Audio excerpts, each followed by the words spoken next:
मऊ लुसलुशीत झटपट बनणारा गुळाचा शिरा बनवण्यासाठी मी 1 वाटी गूळ घेतला आहे.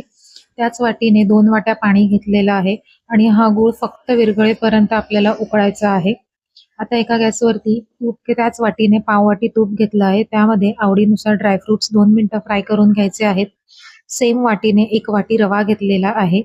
रवा तुपावरती मंद गॅसवरती 15 ते 20 मिनिटं भाजायचा आहे. शेवटला आपल्याला मनुके ह्याच्यात घालून 2 मिनिटं आणखीन भाजून घ्यायचं आहे. आता यामध्ये गुळाचं पाणी थोडं थोडं करून ओतायचं आहे. एका हाताने कालथ्याने मिश्रण ढवळत राहिलं तर गुठळ्या होणार नाहीत.